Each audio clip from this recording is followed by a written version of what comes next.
narcissistic, toxic relationship, runaway, evangelist Vivienne. That the Lord hath made. Let us rejoice and be glad in it. How do you recognize that you are in a toxic relationship?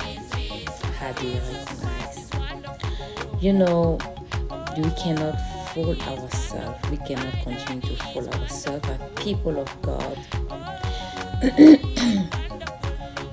We are tempted to be content with what seems to be good. When I say what seems to be good, it means it's not good for us, but because we feel like we don't have any other option, we got stuck in a toxic relationship. The Lord have made you beautifully and wonderfully, and His will is for you to be well in your soul, in your spirit, and in your flesh. Is to be emotionally stable. And so let us talk about the sign, how to recognize that you are in a toxic relationship. Usually a toxic person will always put you down, will always call you name. The toxic person in your life, it might be your spouse. He or she will always put you down and diminish you and make you feel like you are not worthy to be the woman that you are called to be. The person will abuse you. The person will abuse you emotionally and even physically. The person will abuse you and will not be in any regret. They will think it's okay to abuse you emotionally. They will think it's okay to abuse you physically. They will even think it's okay to abuse your children. So be aware of this type of person, and is happening in society, and specifically it's happening in the church. So I'm here to speak about the church because I'm from the church and speaking from God, just to let you know that it's not because you are a believer that you will allow yourself to stay in a toxic relationship. Let me tell you again, the toxic person will try to brainwash you by talking about forgiveness, unconditional forgiveness, reconciliation.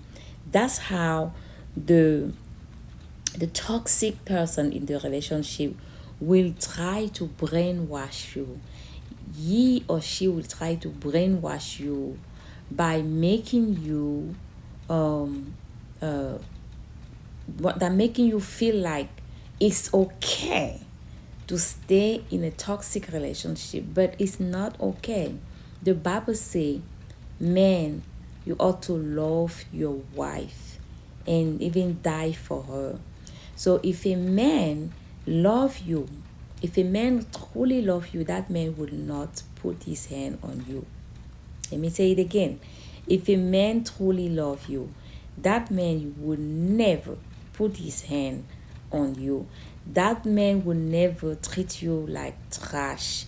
That man will never treat you like an object. That man will never treat you as that man will never take advantage of your goodness and your kindness.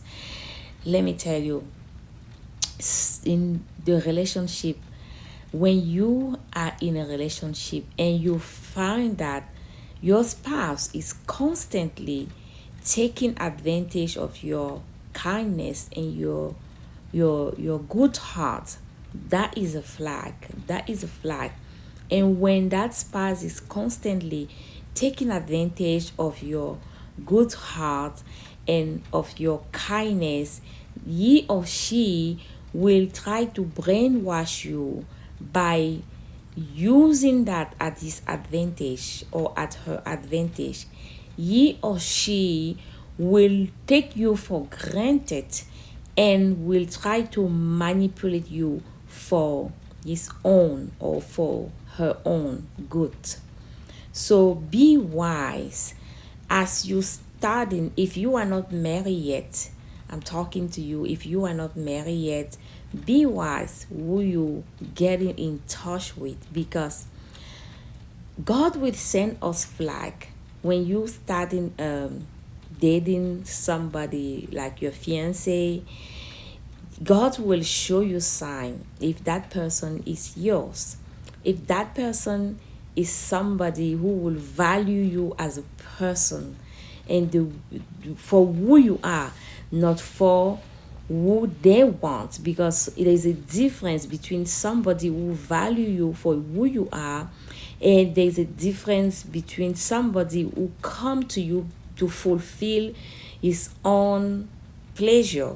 Because some people out there will come to you just to fulfill their own pleasure. Maybe they're getting too old, and they want to get married very quickly, so they will come to you and flatter you, and you will think that, oh, I found the my soulmate, and you will get into a marriage without even knowing that no, they were just coming to fulfill their own purpose.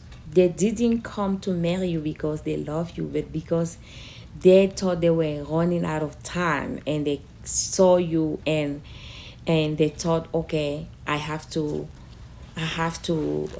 use her, because that's what they do. They use you for their own good. There is no love. They're just gonna use you for their own good, because those type of relationship is unilateral. It's unilateral. They are just too selfish. They're just thinking of themselves.